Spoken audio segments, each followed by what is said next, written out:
see if we can get through the material and cover it well. The topic for the weekend is the 10 perfections. The 10 perfections are a list of dharmas that are especially useful for lay people in looking at their lives, not just in terms of the meditation practice, but your life as a whole, as a way of practicing, dedicating your life for the purpose of awakening, if not in this lifetime, in future lifetimes.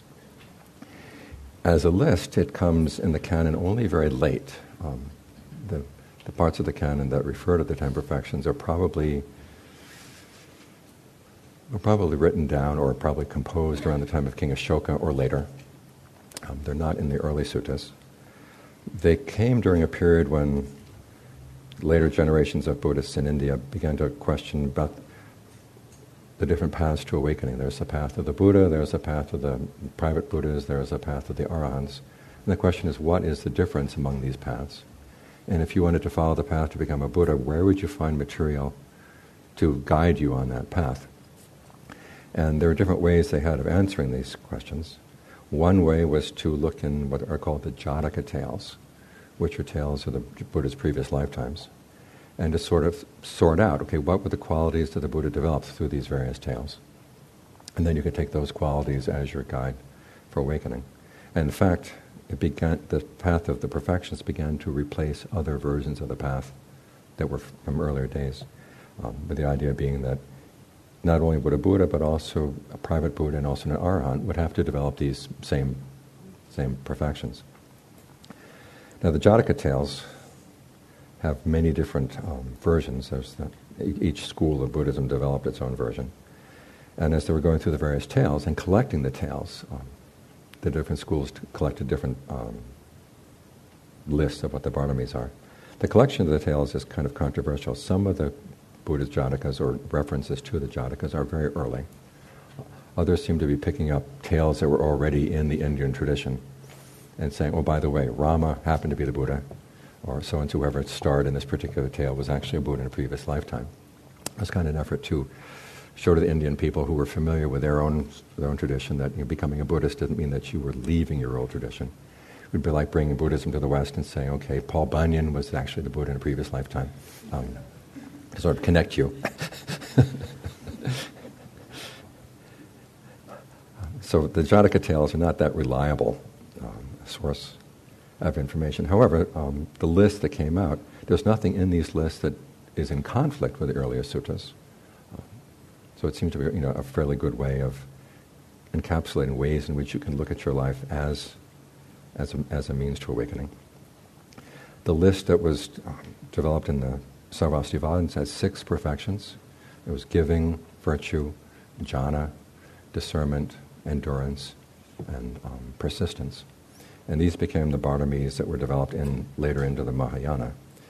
The Theravada found 10 in their list. Generosity or giving, virtue, renunciation, discernment, persistence, endurance, truth, determination, goodwill, and equanimity. In the collection of Jataka tales in the Theravada, the last 10 tales, or supposedly the last 10 lifetimes of the Buddha on earth before he became the Buddha, each is supposed to represent a different perfection. I was looking through the tales and thinking maybe we might want to discuss some of the tales, but some of them, there seems to be very little connection between the perfection that they're illustrating and the actual tale. There's one in which they're supposed to illustrate equanimity, and I don't see any of the characters in the tale exhibiting equanimity at all. How this got connected, I have no idea. Discernment in the Jataka tales tends to be less discernment in terms of the Four Noble Truths or the teachings about karma, and more just really, really clever in avoiding dangers. And so so I decided rather than analyzing the perfections in terms of what they mean in the Jatakas, we go back and look at what the suttas have to say, and also what more recent teachers, particularly Ajahn Lee in the Thai forest tradition and a couple other forest Ajahns, have to say about the perfections. Because if you would go to a Thai person and ask, what are you doing as you're practicing Buddhism, 9 out of 10 will say, developing the perfections. To say that I'm actually on the Eightfold Path sounds a little bit too lofty. But you can say, I'm working on my perfections, and this is kind of throughout the society. I mentioned this one time to a woman who was a scholar of Mahayana, and she was surprised. She thought that the Paramis belonged to the Mahayana. But it's actually there throughout Theravada practice. So the perfections are ways of looking at your life and saying, what should take priority in my life if I'm looking for awakening? This is actually reflected in the word for perfection, which is bharami, which can either be related to the word bhara, which means foremost. In other words, these things take priority in your life. Or bharang, which means going to the other side. Like in the old image of going to the other side of the river, going or the other side of the flood to the end of suffering. For the purpose of today's discussion, I'm going to place all 10 perfections under the framework of what are called the 4 determinations. Determination, remember, is one of the perfections. And in the canon, they make a reference to the 4 qualities that go into making a determination, i.e. making a vow, making up your mind, you're going to set your mind or you set your sights on a particular goal. The 4 categories are 1, discernment. In other words, discerning what would be a worthwhile goal and then discerning how you're going to get there.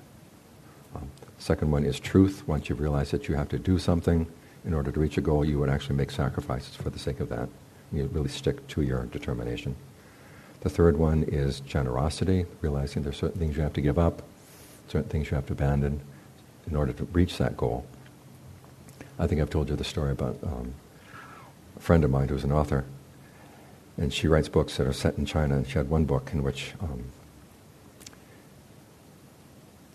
the main character loses her mother, and the father swears up and down he's going to stay true to the memory of the mother and not remarry and spend all of his time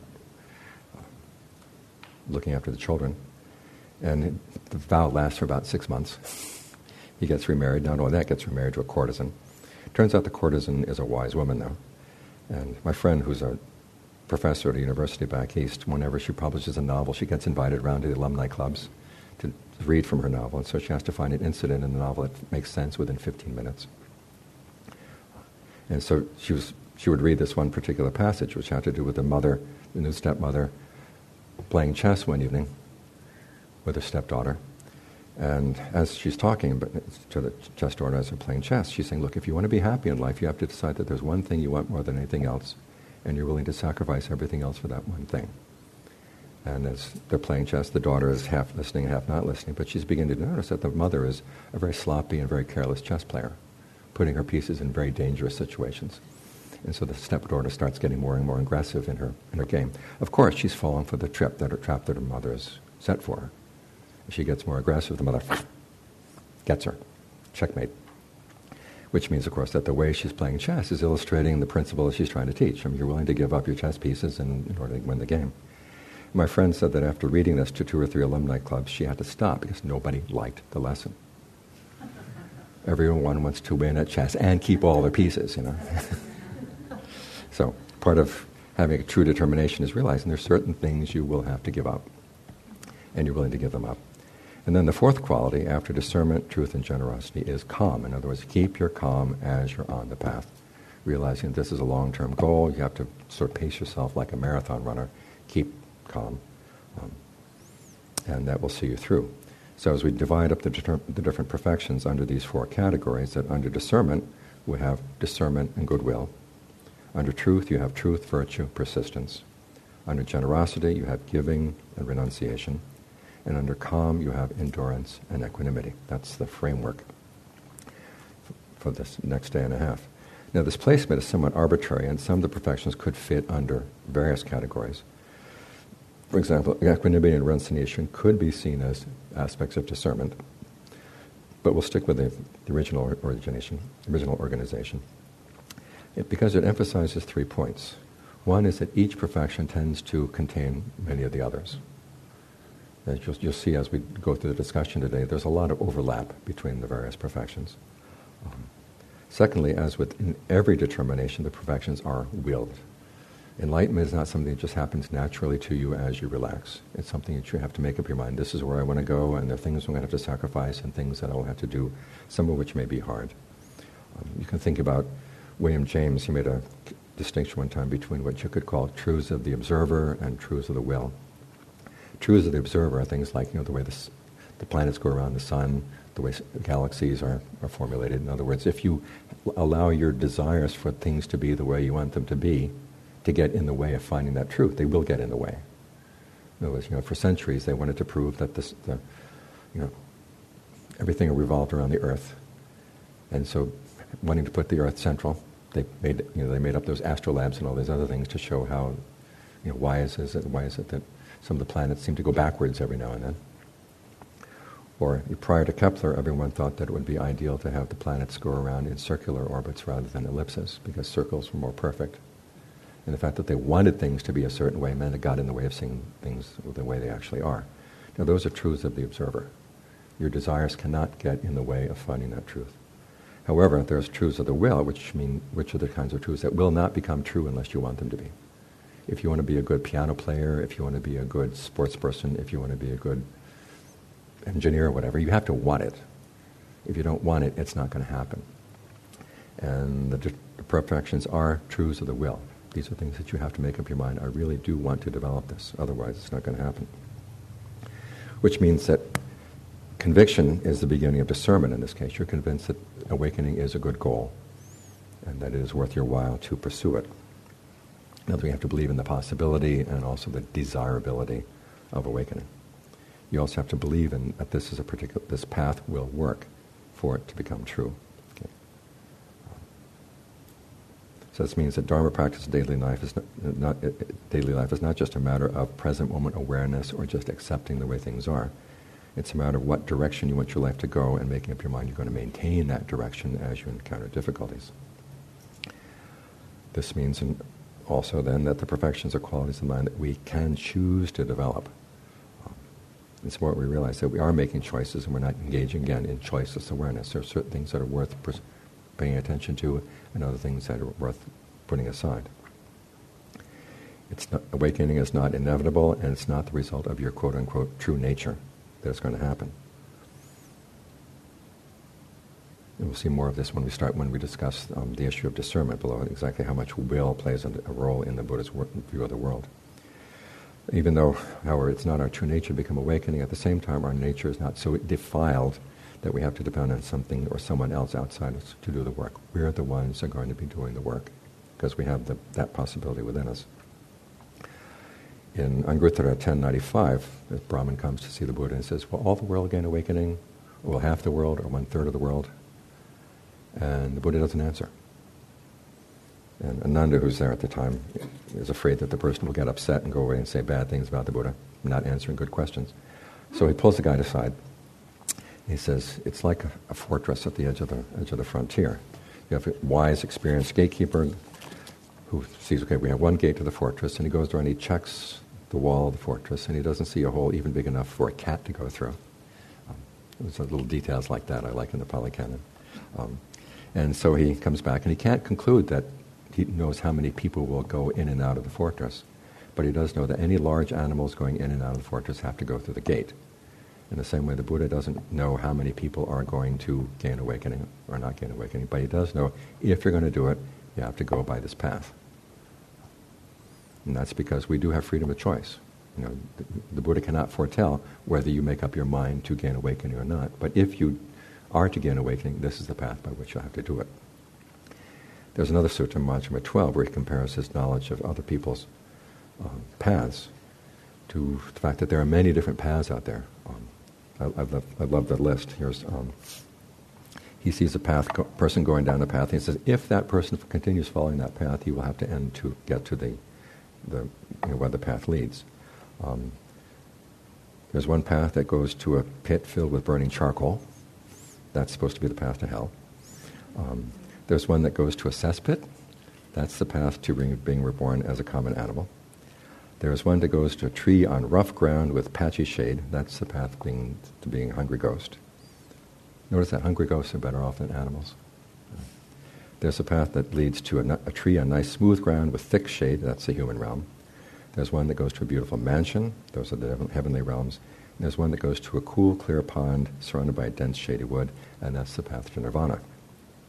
So there are these different paths out there. It's not the case that every path goes to the top of the mountain. Some paths go to a cesspit. Some goes to a pit full of burning charcoals.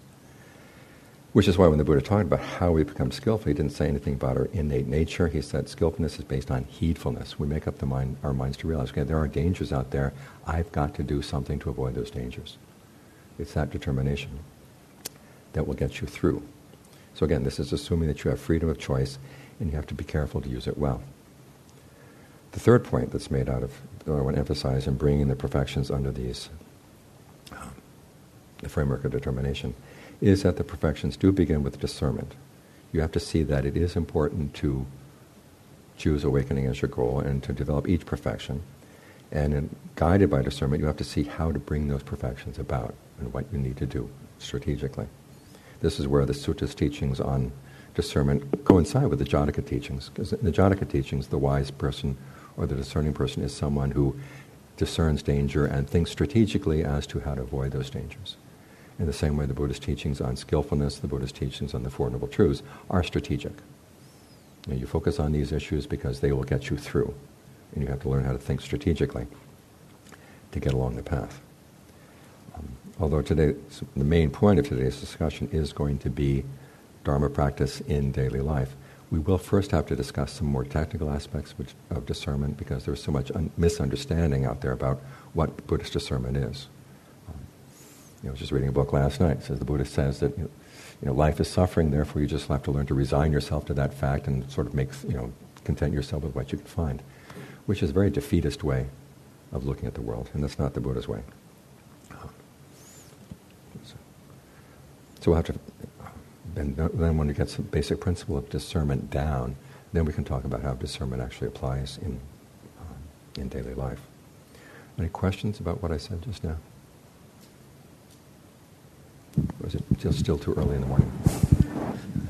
Also, I forgot to mention, for those who need hearing assisted devices out in the hall. Okay. So if there are any questions, we need to use the mic when we're recording this. Here's the moving mic. Any questions? There's one here. Like a straight person who starts us off. Ajahn, can you talk a little bit more about the history of the paramis and the 10 perfections, about when they came about, what was because I heard that it's got to do with the question of how one becomes a Buddha versus how one becomes an Arahant. Mm-hmm. And somewhere I heard that it's got to do with the idea that the qualities required to become a Buddha are more than those to become an Arahant, and then there was conflict or something of that sort in that? Well, there was a discussion as to whether the difference between the paramis for a Buddha and the paramis for an Arahant were qualitatively different or quantitatively different. In other words, the quantitative side said the Buddha has more paramis, just does more of them, the same paramis basically. You have 5 measures of discernment to be an Arahant, well it takes 15 to become a Buddha. The problem with that, of course, is once you reach 5, what's to keep you from becoming an Arahant? And so the belief behind that was, and this was the beginning of the idea of bodhicitta, which is you make up your mind ahead of time what kind of awakening you want to dedicate your practice to. And that determination will see you all the way through. The other was basically that it was qualitatively different, that the discernment, particularly on the issue of discernment or wisdom, was that the Buddha's wisdom was just qualitative. It was a different kind of discernment entirely. And you see this in the Prajnaparamita sutras, where the Arahant's wisdom is about how things arise and pass away, and using that knowledge to get awakening. And the Bodhisattva's wisdom is things don't arise, things don't pass away. They just look like it. But in reality, everything is just this one undifferentiated, non-arising, non-passing away reality, which is very different. And so that would, you sign on to that, then they said, okay, it's like leveraging a buyout. You use lots and lots of merit, just taking up your mind, making up your mind, this is the kind of awakening I want to have. And if I believe in this, I will guarantee I will not become an Arahant. But somehow I believe that eventually down the line, it will turn me into a Buddha. As you can see, I don't think much of that idea, but but that's the way they were thinking. Balaji, there's a question back there.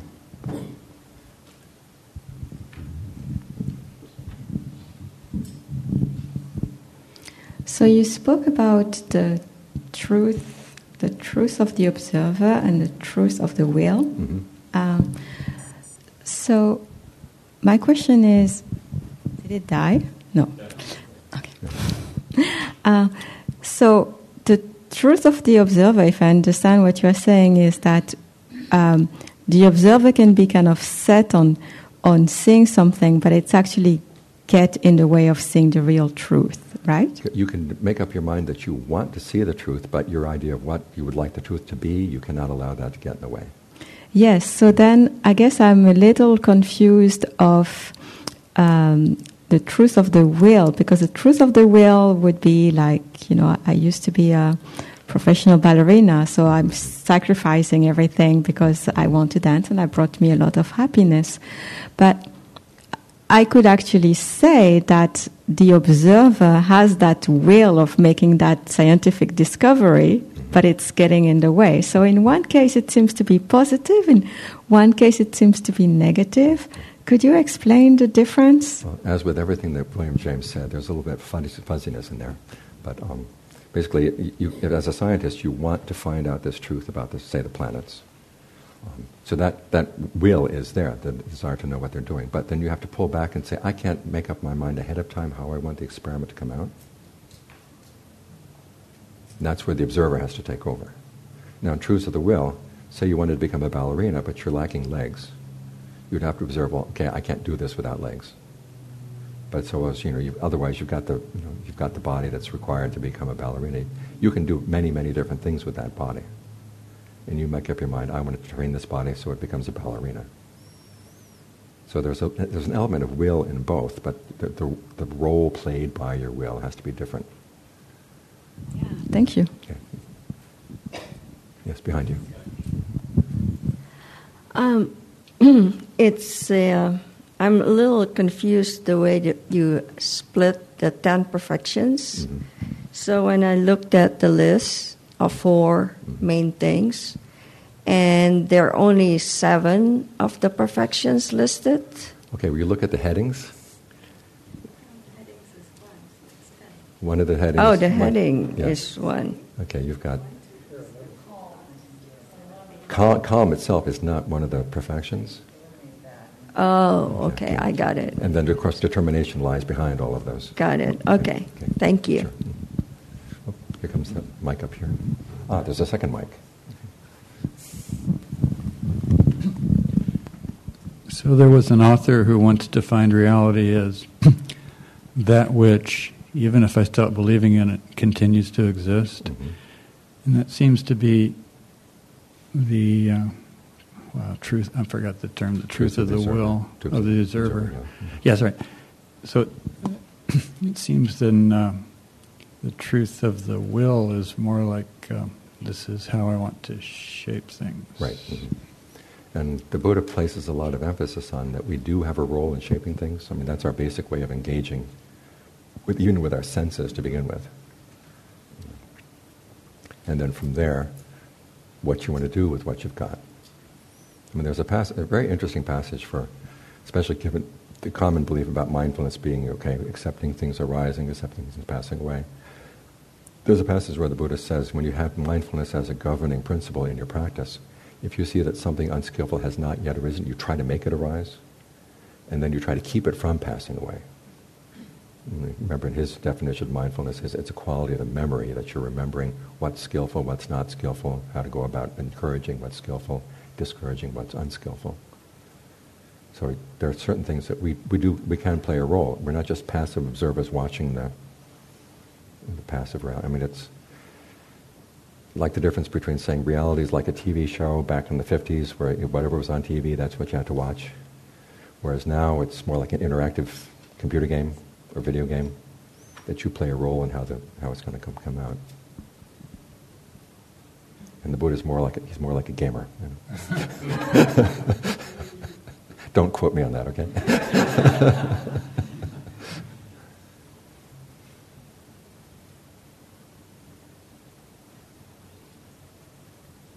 Oh, I'm sorry. You look like you had a follow-up. Well, Speaking of the mic. there's a whole area of thought I've been going through lately which is Guy Armstrong came and gave a day on emptiness. Mm-hmm. And so of course, which opens a whole lot of stuff. But there's conventional free will this is my understanding. Conventional free will doesn't exist in the sense that, self, if there's no self... The Buddha never said that. Okay, help me. Okay. The Buddha said, he never answers the question as to whether or not there is a self. That's one of those questions he puts aside. We could talk all day about that. Mm-hmm. But just, trust me. It's in the canon. Sanyukana Nikaya 4410, Majjhima Nikaya 2, where he says questions of the existence and non-existence of the self are questions to avoid. He does talk about how we create a sense of self, and then there are passages where he talks about using your sense of self when you need to on the path, because your sense of self is basically your strategy for figuring out what do you want, how are you going to provide yourself for that, who's going to enjoy the results of what you want once you've found it. So you've got the self as the provider and the self as the consumer, you might say. And as long as you are looking for happiness that requires that you do something to gain that happiness, you're going to have both of those senses of self. Again, he uses the self as a governing principle, with the idea being that if you really love yourself, i.e. as a consumer, you're going to stick with the path. There's a sense of self that says, okay, other people can do this, they're human beings, I'm a human being, I should be able to do it too. That's yourself as a provider. And those are necessary functions on the path. Now when you finally get to a happiness that doesn't require conditions, i.e. nirvana, that's when you can put all those senses of self away. In the meantime, you find that any sense of self that's getting in the way of that goal is something that you have to learn how to give up. This is how you apply not self as a strategy. Well, that's kind of what I've noticed in life. I can, like if I want something, I can generate this, I can try to generate this self that's going to have that. Mm-hmm. Or I can try to generate a self that's going to make something go away. Mm-hmm. And so that's very useful. That seems toxic. Well, it's not always toxic if you want awakening. I guess it's a degree where it can become unhealthy. It's unhealthy if you say, I'm just going to focus my mind on going to that mountain at the side of on the edge of the horizon, so focused on that mountain that I'm not going to watch the road as I drive there. Okay. That's when it's unhealthy. Okay. But if you know, okay, this road leads to the mountain, I'm going to focus on the road. Okay. That's a healthy application of self. Okay. And a healthy use of your desire. Okay, let me digest that. Okay. Question over here.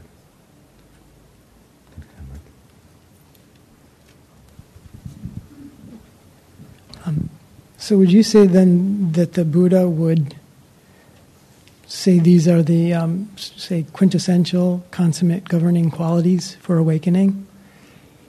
He never said it. Yeah, so how would he approach a list like this? The thing that the list is useful, one, that there's nothing in conflict with things the Buddha said otherwise. I mean, in some cases it's similar, and we'll get to the point that the Baramis really make sense on the assumption that you're actually consciousness does continue after the death of the body, and you're going to be developing good qualities in that consciousness. These are things that you work on. And this is why this is a good way of focusing on these things as opposed to, trying to get ahead in life or get ahead in the world. One, and then two, there's just so many good teachings, say from the Thai forest tradition and other aspects of the tradition that focus on these as a list.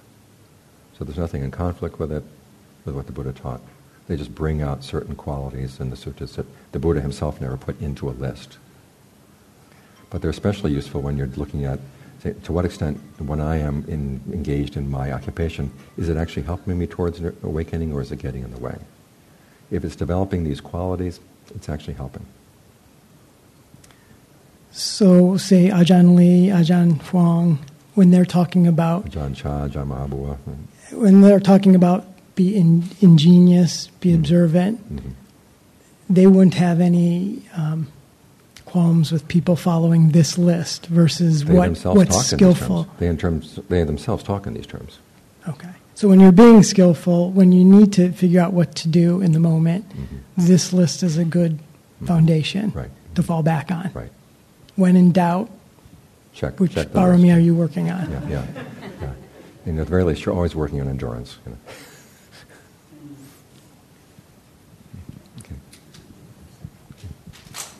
Okay, let's move on. Okay, what are some of the basic principles of discernment? To begin with, the Buddha has you start by honoring your desire for true happiness. There's a series of questions, the Buddha said, lie at the beginning of discernment, and they go like this. What when I do what will lead to my long-term welfare and happiness? What when I do what will lead to my long-term harm and suffering?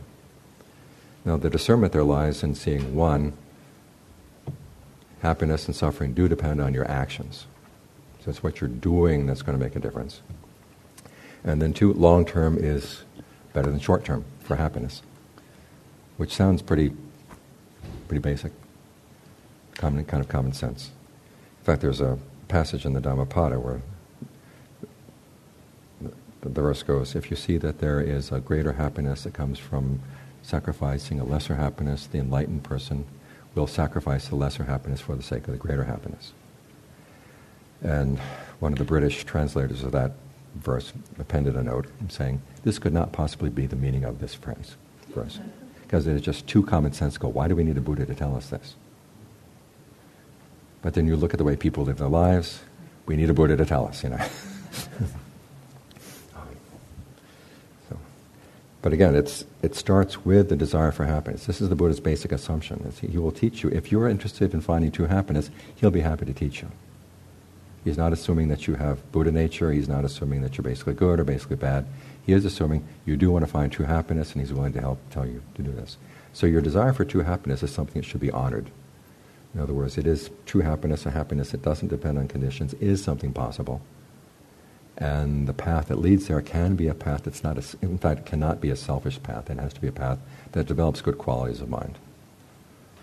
The virtues of the Buddha, wisdom, compassion, purity, all come right down to being wise in how you look for your happiness. Wisdom in the sense of seeing that a true happiness is possible and I have to follow it. Compassion, realizing that I can't let my pursuit of happiness harm other people. And then purity is actually looking at your actions and being very careful about what you're doing, learning from your mistakes, learning from what you've done well, so that you realize that you're not going just on good intentions, but you're actually going on skillful intentions. All of this comes down to the wise pursuit of happiness. So that's something for us to honor. This becomes the context both for what is called mundane right view, which is the belief in the power of action, and that your actions will have consequences that will go beyond this lifetime. And then transcendent right view in terms of the Four Noble Truths.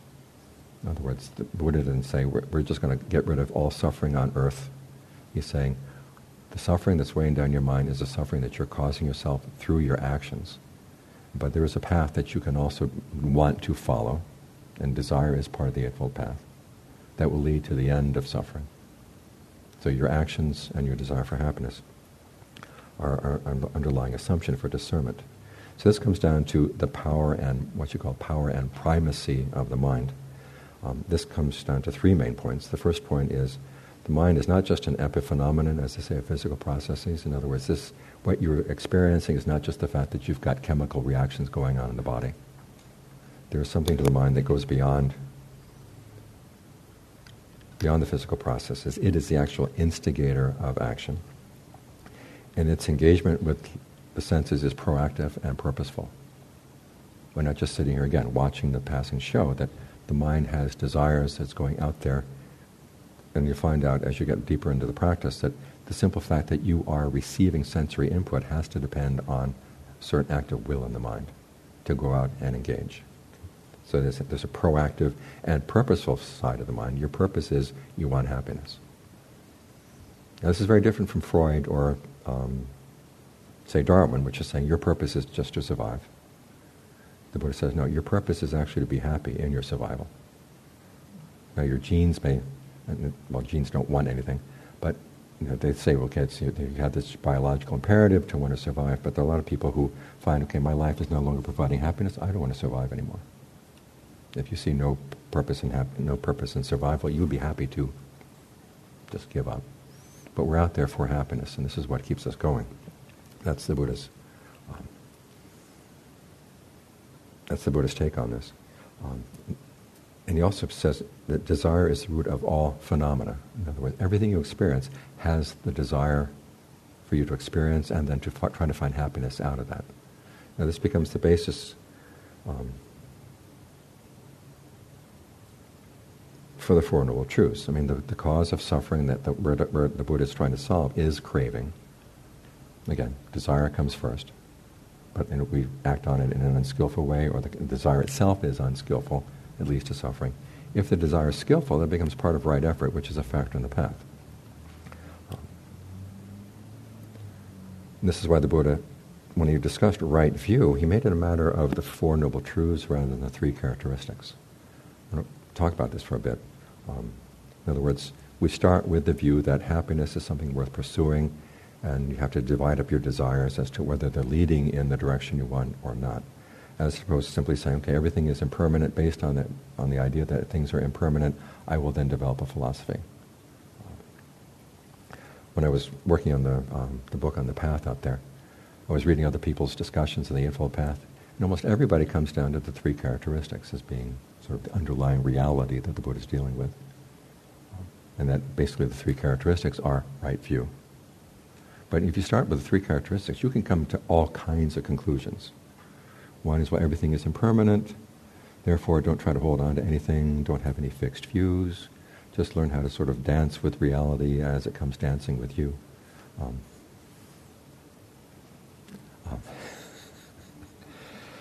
And then you'll be okay. But again, that's not a life without clinging. That's a life with a lot of, it's a serial clinger, let's put it that way.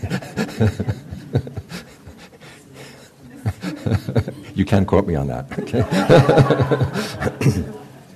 No, that you hold on to this, and then when it starts disappearing, then you move on to something else, and then you move on to something else. You just keep clinging. And that's not going to be the end of suffering, You're just learning, and it puts you in a very precarious situation. Because you don't know who's coming down the line next that you're going to be dancing with. Sometimes you say suffering comes from resisting change, therefore just allow it to happen. Again, the Buddha never said that. He said suffering is in the clinging. We cling to a particular desire that's going to cause suffering. And whatever you try to cling to, whether it's permanent or impermanent, it is possible even to try to cling to the experience of awakening. And you're still going to suffer in that. So it's not just because you're trying to hold on to something that's going to fall through your grasp. The fact that you're trying to hold on and feed off of things. The word for clinging in Pali, upadana, can also mean to take sustenance, to feed on something. And we're constantly feeding. Whether we're trying to feed off of one thing for a long period of time, or taking bites here and there, we're still trying to feed off things, and it's the necessity to keep feeding. That's why we keep suffering. If right view was simply a matter of impermanence of things, you could say, well, my stomach is impermanent, food is impermanent, I'll just stop eating. Doesn't work. I mean, there's something inside you that says, I got to feed.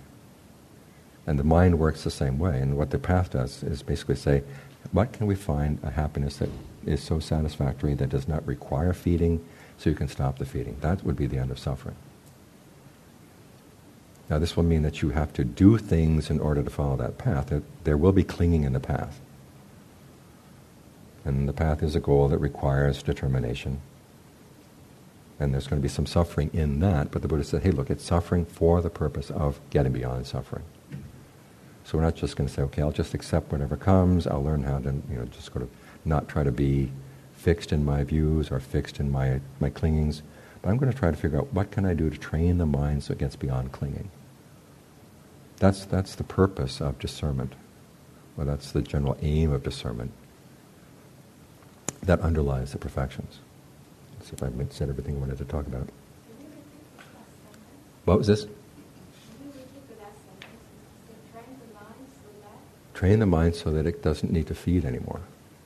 That it actually finds a happiness that does not require feeding.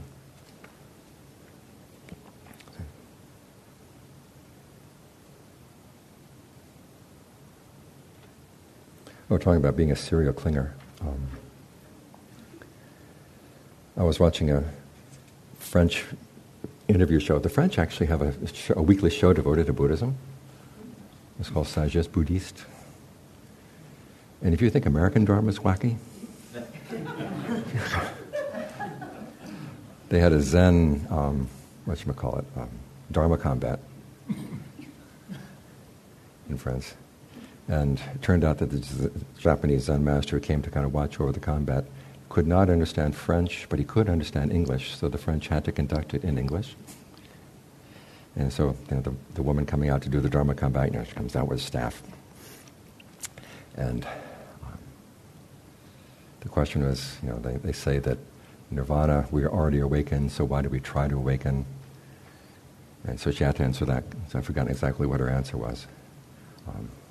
And then there was a follow-up question about, how do you explain what you just said? The answer is blowing in the wind. She won the combat. But the point that was relevant is they had this professor of Theravada was on the show. The woman who was the interviewer was asking him questions about dependent co-arising. And he was saying, basically the basic message of dependent co-arising is everything is dependent on conditions, which means that everything has to change. And she said, well, how does that apply in daily life? He says, well, it's like this. My love for you today is going to be different from my love for you yesterday. I said, if that's not a French definition of dependent co-arising.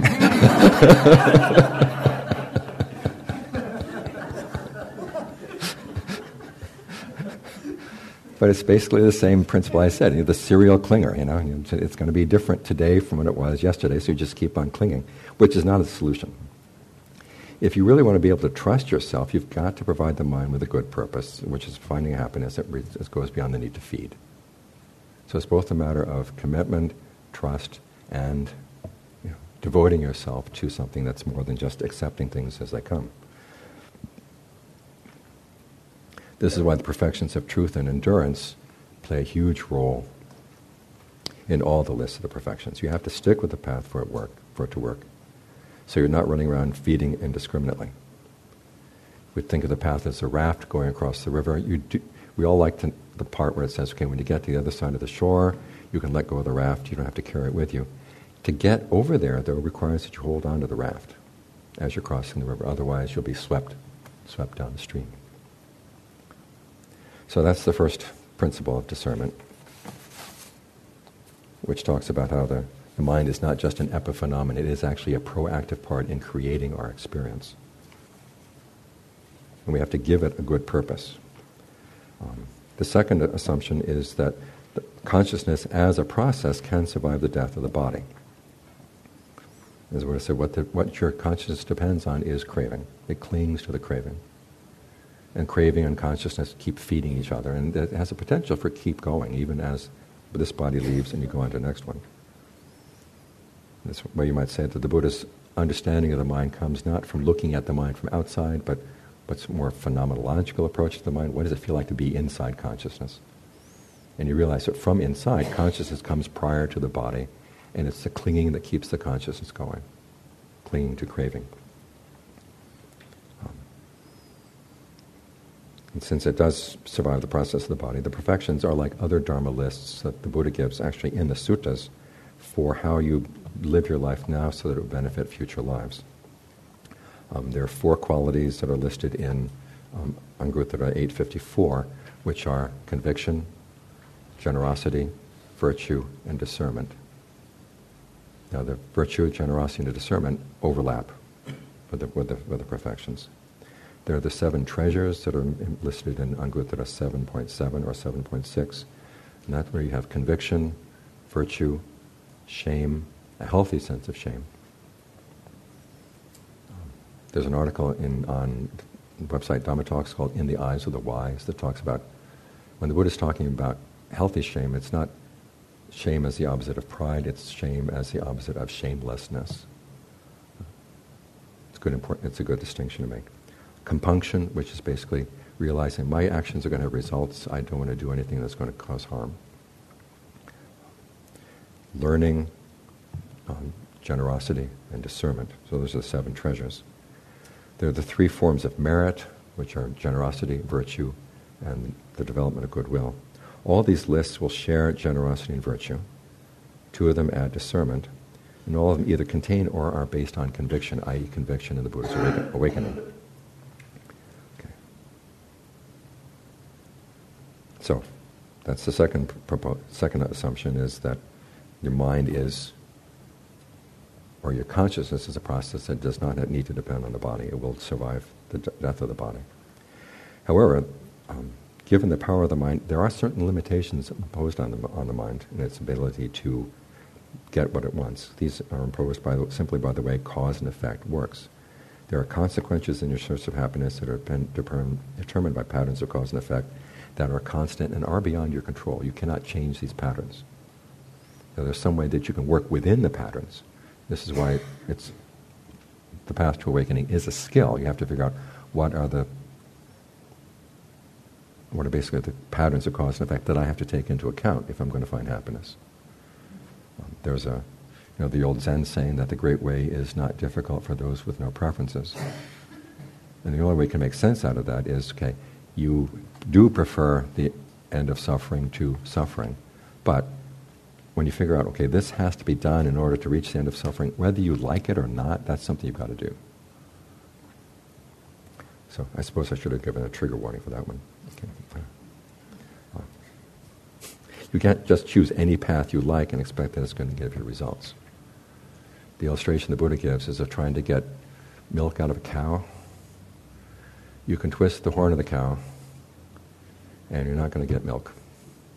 You pull the udder, you will get milk. And a lot of the problems that we have is that we're sitting there twisting the horn of the cow, and someone says, twisting the horn of the cow is not going to help you. Why don't you stop? And you stop and you hey, it's not much nicer not to be twisting the horn of the cow. I'm not being harassed, the cow's not being harassed. But you still don't get the milk. You've got to figure out, what do I do in order to get the milk? And then you have to do that. Yes. So are you saying then it's categorically that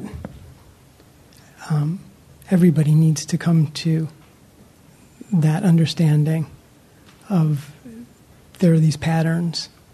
So the patterns are the dependent co-arising, and each individual has specific individual patterning that we have to get through, but it all umbrellas under dependent co-arising. Well, it comes under dependent co-arising, and also the principle underlying dependent co-arising is what the Buddha calls that conditionality, which is that there are some things coming in from the past, determined by your past actions, but they don't totally shape the present moment, that you have a role to play in the present moment as to how you shape them, but there are skillful and unskillful ways of doing that.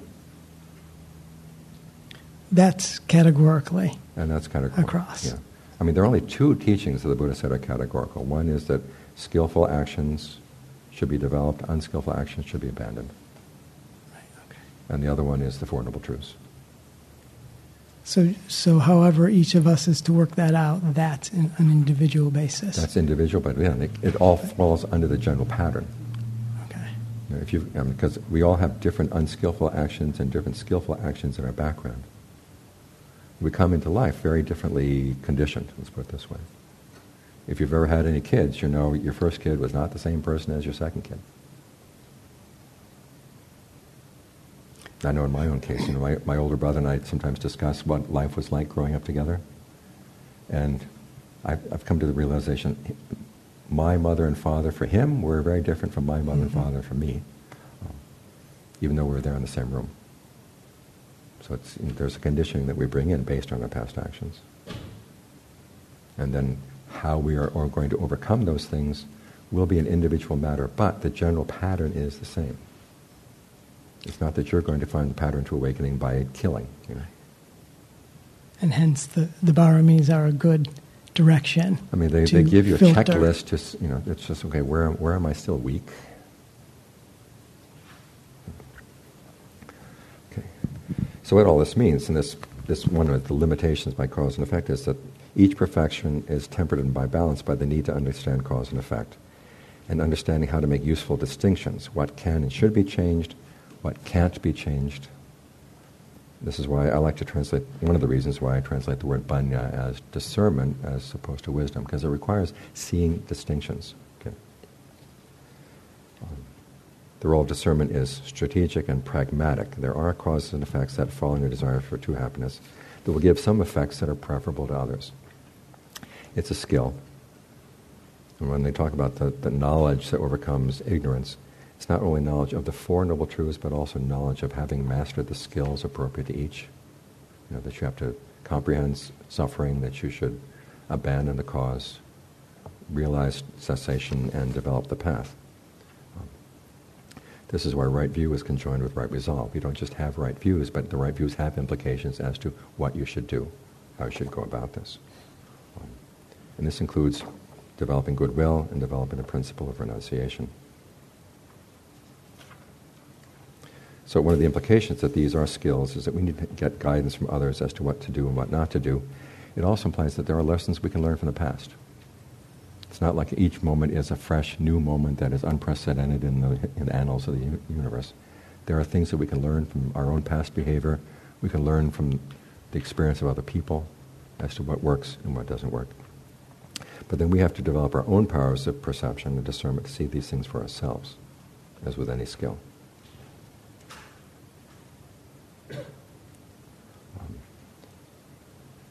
And this connection between the truths and their purpose comes down to a term in Pali called atta, A-T-T-H-A, which is not atta, A-T-T-A.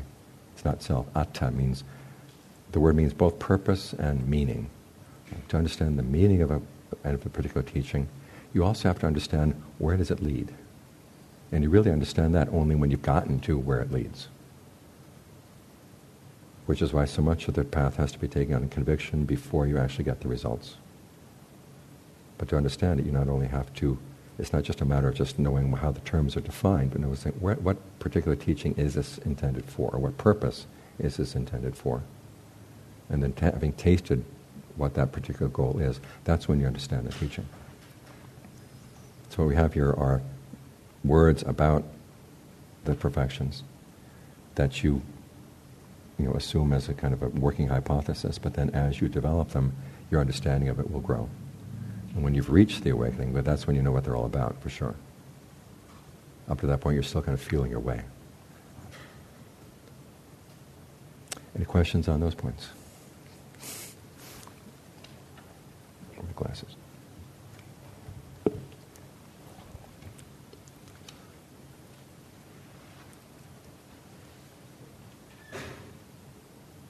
So is the point of reaching awakening stream entry, or okay? So that's the point where we can say one gets an idea of what this teaching what this is all about. Mm-hmm. And one thing I've kind of felt is that it seems like the canon doesn't emphasize so much of what the path is like after stream entry. There's much more emphasis of what's before that. Is that because they want us to get there first, and then after that we'll know what's to be done? You have a general idea of what needs to be done.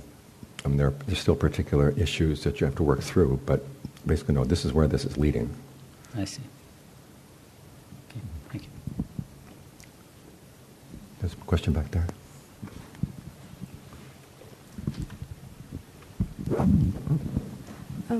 Whatever is arising in the mind, are they results of past actions? Do I have any control?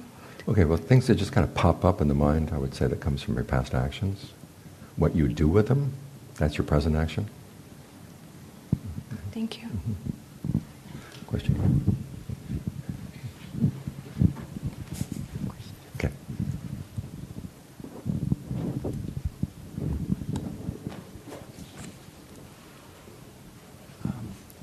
So continuing with my last question, in light of discernment, it seems that if I'm mindful, then discernment can arise and I can make good choices towards how to apply my free will. Mm-hmm. But if sort of the light of mindfulness is off, then I can apply my free will to things that will, it can create, in the first case I can reach for something, but it can be skillful. Whereas when the light of awareness or mindfulness is off, it's more, in my experience, it's more likely to turn into, what do you call it, not grasping, attachment. Attachment, clinging. Clinging, and bring suffering. Does that seem like a good understanding? One, mindfulness, the way the Buddha taught mindfulness, actually there are three qualities that come together. There's mindfulness, i.e. remembering lessons from the past.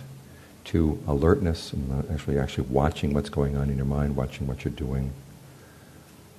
So you're really clear about what you are doing in the present moment and the results you're getting. And then 3 is the quality of ardency, is saying, I'm going to do this well. All 3 of those have to come together. Can you say that again? Okay. Yeah, mindfulness is remembering what you've learned from the past, either what you've heard or what you've seen in your own experience. And that has to be sort of present there to tell you, hey, don't. Like I've done this before and that didn't work out so well. It didn't work out, but it's. I did this and that was great. Right. For me. Yeah. And that'll give you some guidance, but then you have to check it against your alertness. Because there's some lessons we learned as little kids. We learned the wrong lesson. It's like that story about the Thai peasant who goes into town and he sees a flashing neon light. He goes, when he blows on it and it goes out. And so he assumes. So you have to check that again. Does it go out without my blowing it on it? Was it just a fluke the last time? So that your alertness is watching the second time around. And your ardency is basically, I want to learn good lessons from this and I want to apply well what I learned from the past. And all 3 of those are involved in what the Buddha calls establishing mindfulness. And then, what the insights that come at that point tend to be better than the insights that come when you're lacking these qualities. But then again, you have to check them again. Sometimes when I feel like mindfulness is well established, I start going through the day accomplishing things in a way that's not clinging, and it becomes very efficient. Mm-hmm. I'm just trying to reflect on what you just said, and I'm aware, I can see now I'm aware of what has worked and what hasn't worked, and I'm aware that when I did that in the past it turned out really bad. And I'm also alert, like I'm really alert to what's going on around me. And I've forgotten what the third thing is. Ardency. Yeah, and ardency. I feel really focused and intent on doing things. So that seems all good. Yeah, the problem is sometimes there are clingings that go on and we're not aware of them because they're not running up against other things. Because you get, your sense of yourself, for example, is strongest when you are in conflict. Either inner conflict or outer conflict. It's when there's no conflict going on, it can still be there, but you don't sense it because it's pushing against nothing that's pushing back. So there still is a certain amount of clinging that goes on in that process, but you're actually clinging to the mindfulness, you're clinging to the process of the path, which is better than clinging to, your desire to gamble or whatever. Okay. All right, thanks. Question over here? Oh, I just had one question. Sorry. Yeah. So just before you move on to the next one, after discernment, wanted to make sure that I wrote down at one point you said discernment is seeing distinction. Would that be your definition of discernment? That's one of the functions of discernment. One is seeing distinctions, and the second one is seeing how do I use these distinctions well? What's the best use of these distinctions? Can you give an example? Okay. Let's So you can distinguish between the dark leaves and the light leaves on that tree, but is there any use for that? No, so we just put that aside. Okay. So it's not every distinction that's going to matter. You try to think about what distinctions are really worthwhile paying attention to. And then the question is, once you paid attention to them, how do you use these distinctions? Like seeing the distinction between a desire that would lead to suffering or a desire that would lead away from suffering, that's a very important distinction. The distinction between, I've got a cause of suffering, we'll talk about this later. There's some causes of suffering go away when you just look at them. And the reason they've had power over the mind is you never really look squarely at them, but as soon as you look at them, you say, oh my gosh, this is stupid. You drop it. And there are other causes of suffering that you look at them and look at them and look at them, they just look right back. And say, what are you going to do? Look back. But in the context of the perfections,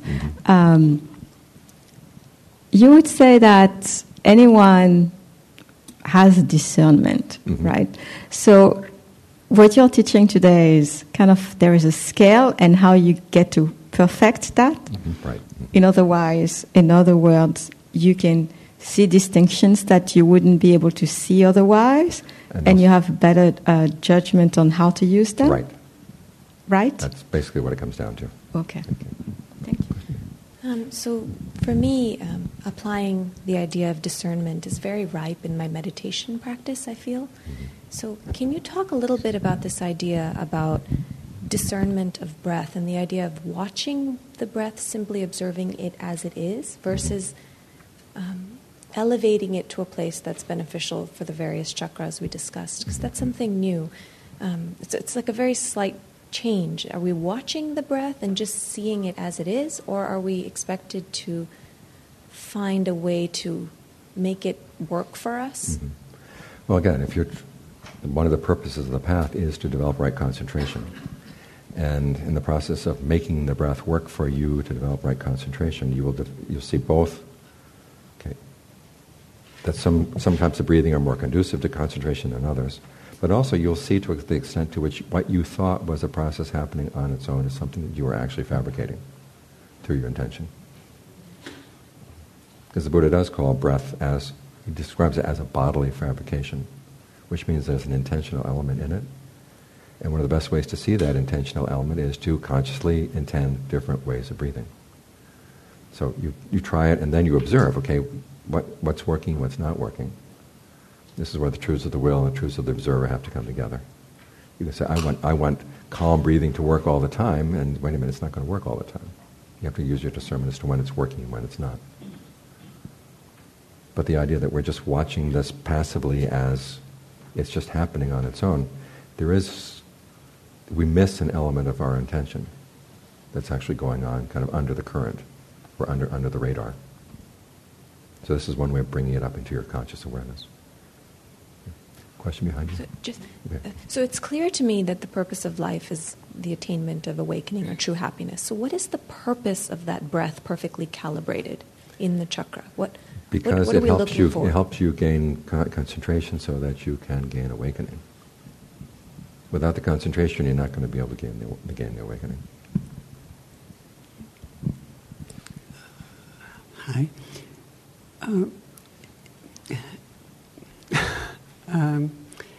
Is it true that consciousness is a conditioned phenomenon? That's number one.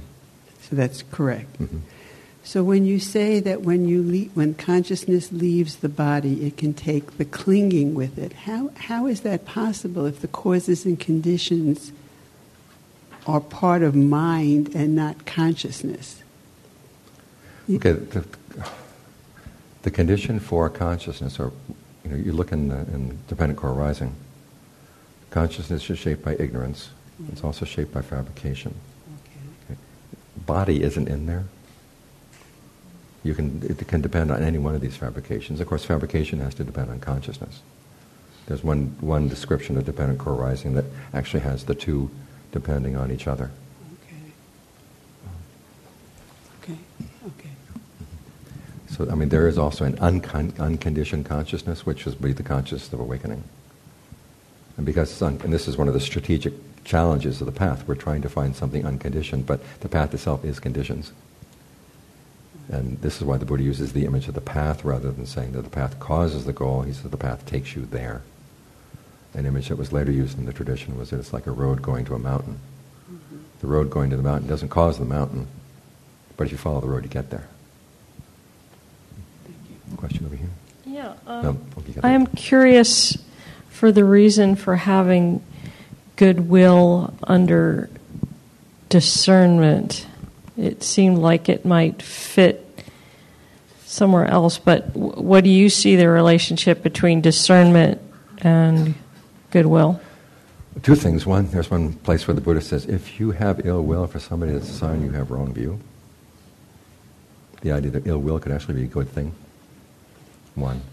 Two, goodwill comes under right resolve, which is one of the discernment factors of the path. Resolving on non-ill will, i.e. resolving on goodwill, is part of discernment. So that's why I put it there. You're right. I mean, you could put goodwill under anything. I think I didn't quite get what you were saying about ill will. If you feel ill will towards somebody, it could be an indication of discernment because it is a sign of wrong view. Oh, it is a sign of wrong view. Yeah. Doesn't mean that you're picking up on there being something unhealthy about that person. No, it's a sign that you yourself don't understand the causes of suffering. Okay. Question in the back? Is there a mic in the back?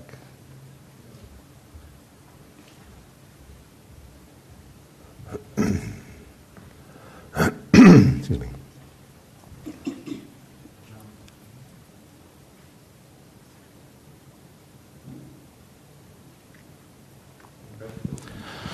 John, I have two questions. The first is, if your goal with the perfections is Buddhahood, can you develop the perfections and the Eightfold Path at the same time, or is there some sequence to that? Well, they basically overlap. I mean, the one factor of the path that's really missing in the perfections is right concentration. However, you can see right concentration as coming under the perfection of renunciation. So there's an overlap. Okay. Mm-hmm. And the second question is, if you attain stream entry, does that cut off Buddhahood, or could you still attain Buddhahood after stream entry? I don't know. Now, the tradition has all kinds of answers about that, but it's hard to tell. Okay. Thank you. Question over here.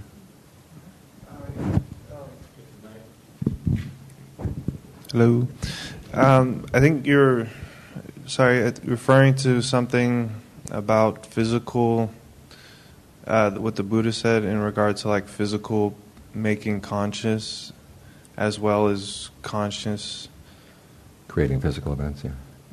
Could you give us, or did the Buddha give any example of like, say the conscious creating physical? It's simply that your experience of physical events requires consciousness. Could you give an example? If you weren't conscious, you wouldn't know you had a body. Well, is there like an example of that we could like use? I mean, I know when I play, like, if you play like Tetris or you play like, or you do a puzzle, mm-hmm.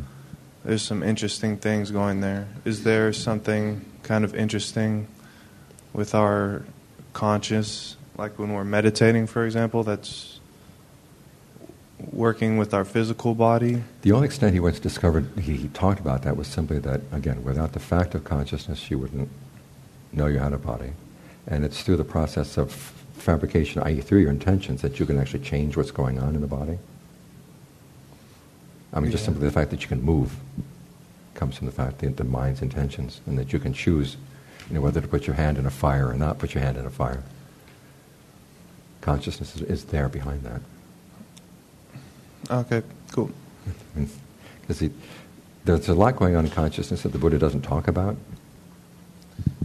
Well, for example, like when I read the Pali Canon, I think I saw that, and wow, this is interesting. Like this is sparking like my creativity. But I was thinking, why wouldn't the Buddha give maybe some more details? Yeah, or like a parable or something to follow that. His main. It's very confusing. His main interest is how do you understand consciousness for the purpose of putting an end to suffering. And then once you've done that, then he said, okay, you can explore consciousness as much as you want. But let's first talk about the fact that you're suffering right now, and then let's deal with that. And what you need to know about your consciousness for that purpose. That's all he talks about. Okay. Question here.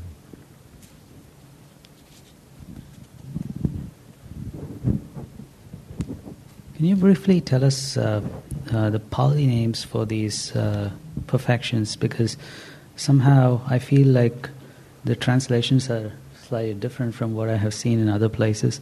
Mm-hmm. For example, it just struck me that I don't see a word which is directly or commonly used for adhitthana. That's determination. Determination, but I don't see that in this list. It's the framework for the whole list. framework Yes. is to be seen as that. Yeah. Mm-hmm. I see. Okay. There's a tasine bhavika sa atmeu. That's the way of memorizing them. Oh. Ta dana sila nekama bhavika panya virya kanti. Right. What I translate as endurance here could also be translated as patience. Sa atmeu, satcha for truth, atitana determination. I see. Metta, goodwill. U, equanimity. Okay. Yep. Mm-hmm. Thank you. I know an old woman whose parents were supporters of Ajahn Lee when she was a little girl. And before she went off to take her school exams, he taught her this list. He said, you'll pass the exam. So she did. No. You know the Thais. There's a Thai attitude, If you learn a good chant, it'll see you through.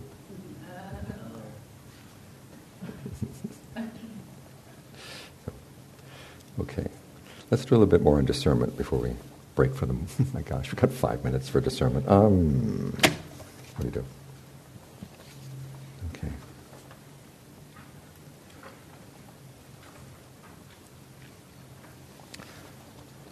One of the main things that we'll do, I want to bring up before we stop for the morning, is that discernment, it lies at the beginning of the path. It's the first factors in the Eightfold Path. It gives guidance to the other perfections, but at the same time it's going to learn from the perfections as you develop them, and this is a pattern you see throughout the practice. As you start out with what the Buddha calls knowledge that comes from listening, and there's knowledge that comes from thinking. But then it gets expanded by knowledge that comes through practice. There's sutta maya panya, jinta maya panya, bhavana maya panya. And it's that last, the knowledge or the discernment that comes from actually putting things into practice. That's the discernment that's actually going to see you through. Because after all, discernment is, as I said, it's strategic. It's like learning a skill. And the Buddha talks about 7 aspects. This is one of the lists that was in the reading.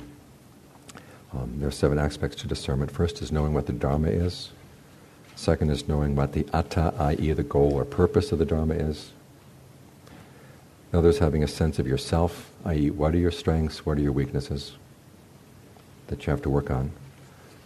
Having a sense of moderation, how much conversation is too much, how much conversation is too little, how much food is too much, how much sleep is too much, how much is too little. Having a sense of the right time and place for things.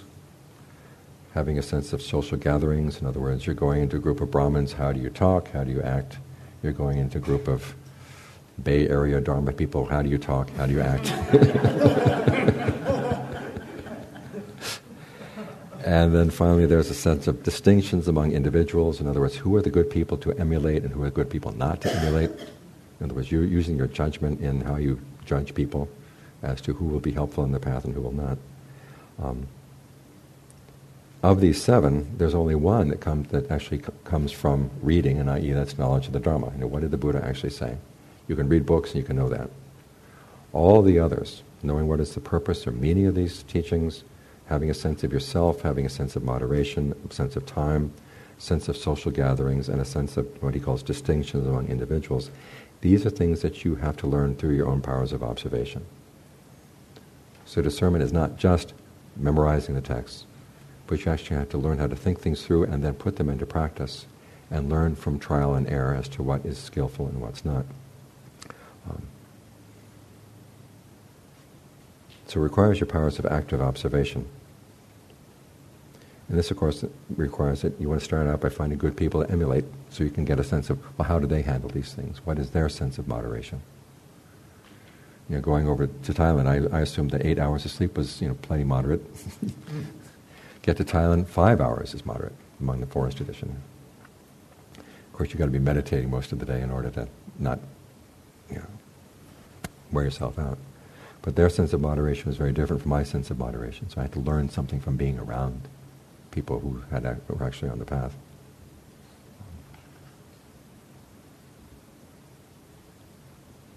So we'll be picking up on this particular point after we break for lunch. But I just want to sort of get it out there, thinking about things. Your sense of moderation, your sense of yourself on the path, where your weaknesses are, where your strengths are. The sense of the right time and place to do things, a sense of who you should emulate. This is something you really have to actively develop on your own. This is an aspect of discernment that's really, really important. You think about it, John Lee's images of the practice of being like developing a skill. You can learn from a teacher basically how to weave a basket, and they can give you an example. But then you've got to go off and start weaving baskets yourself, and then you learn from your baskets. What's working, what's not working, what you need to learn from your own experience in trying to weave baskets. And be willing to make mistakes, learn from the mistakes, not get tied up about your past mistakes, but at the same time not ignore them or deny them. And that's the attitude that we have to develop as we're developing discernment. Any last questions before we break? Yes? Mm-hmm.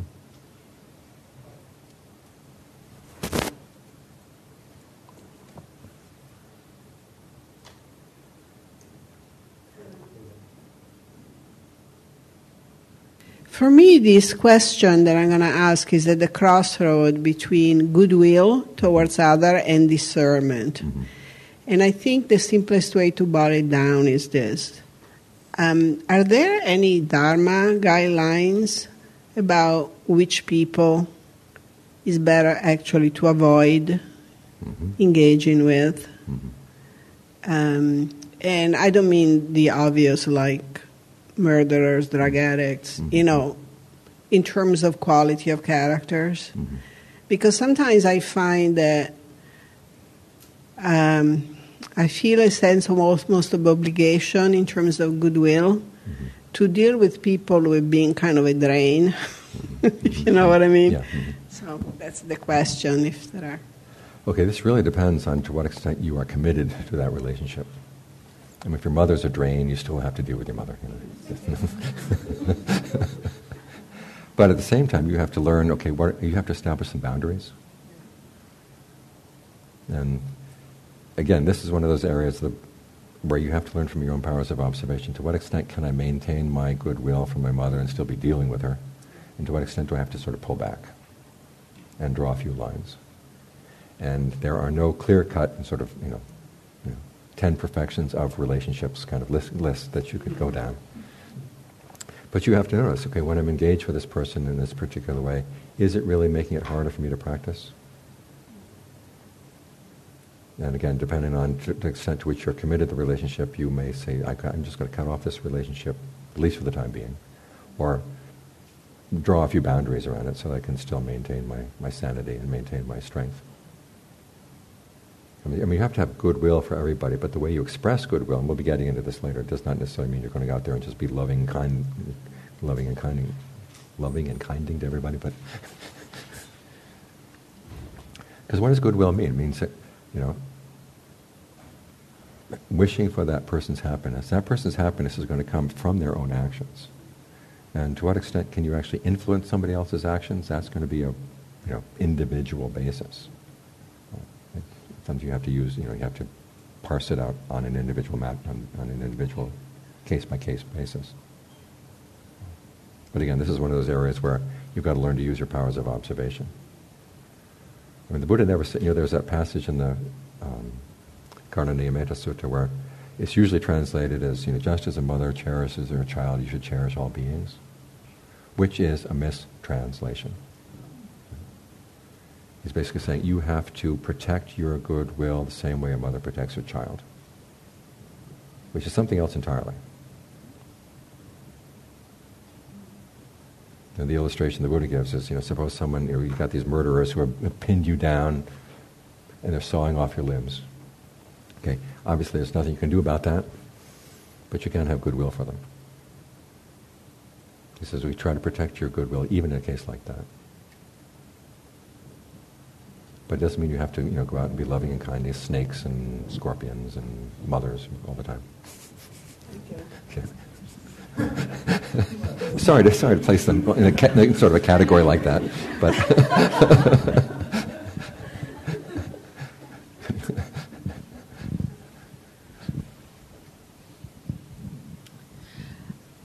I'm wondering about the seed of discernment.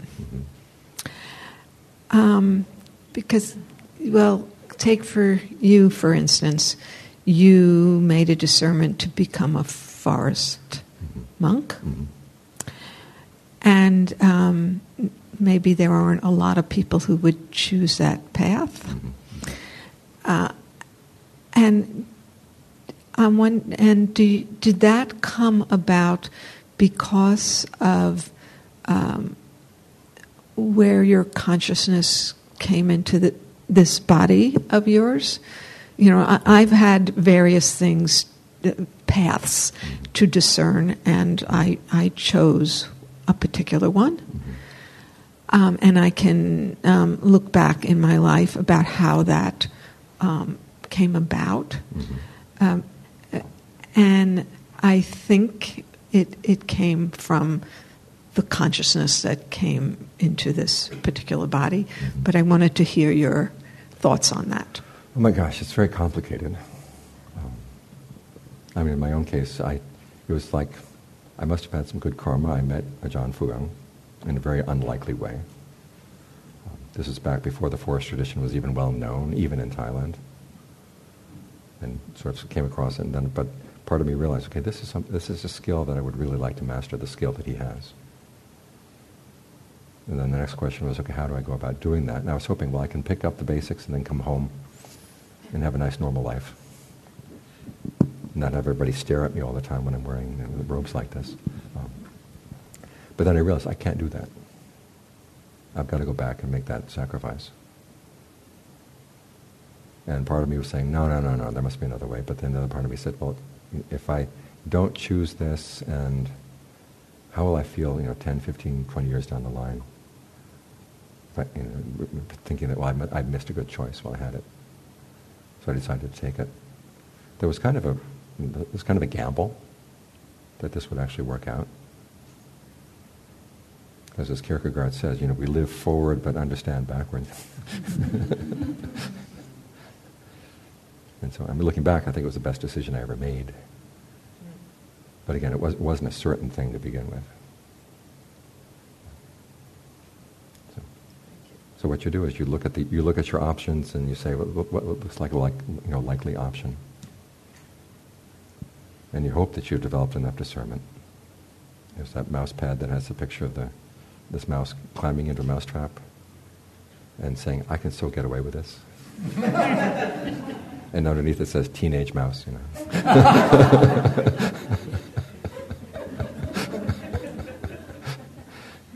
So it's a combination of having the opportunities based on your past karma, and then also having the judgment to say, okay, this is an opportunity that looks like it's going to pay off. So, Thank you. one more question, then we do.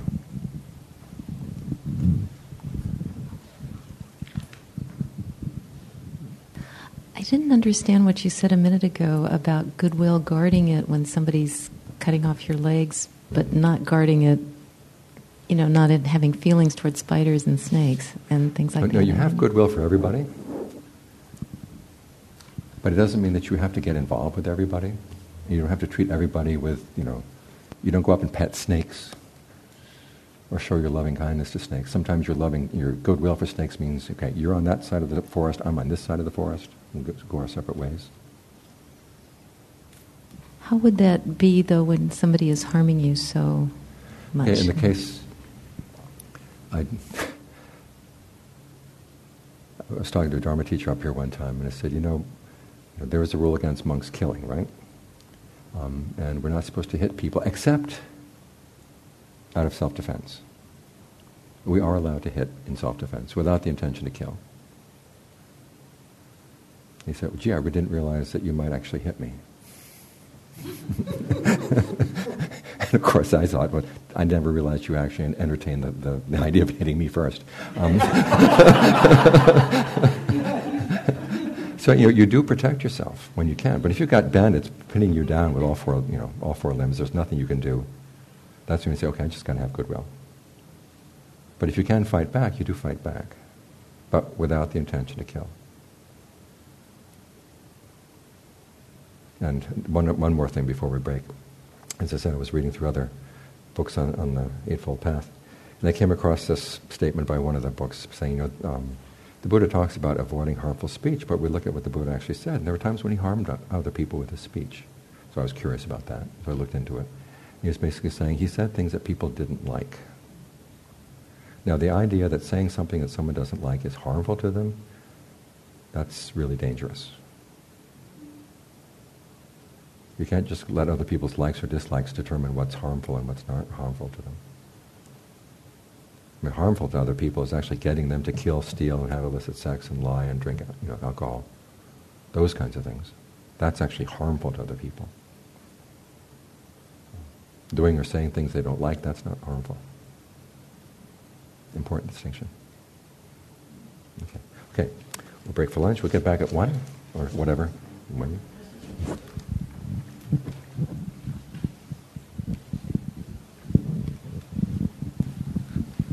So how many people need handouts? Raise your hand. Who could allow? 1, 2, 3. Handouts. You don't have, so raise your hands again. Let's go 1, 2, 3, 4, 5, 6, 7, 8, 10, 11, 12, 13, 14, 15. Okay, so during lunch I will Xerox those and put those over there. Ajahn Jeff will be outside, and there'll be a line to do the meal offering. And then afterwards, put your dishes. We'll set up a table over there. Jeff and Rita, can you help out setting up the place? And Joaquin, can you help out setting up the place? And just put food out there. And how long for lunch? How long for lunch? How long for lunch? What time? 1? So 11 to 1. Okay, start at 1 again? Okay. And the other thing I forgot to mention, there is tea you can make out there if you want. And if you use a cup, you can put your name on it if you want to continue to use it. Okay. Huh? But you can't bring the tea in here. Any questions? All right, let's get moving.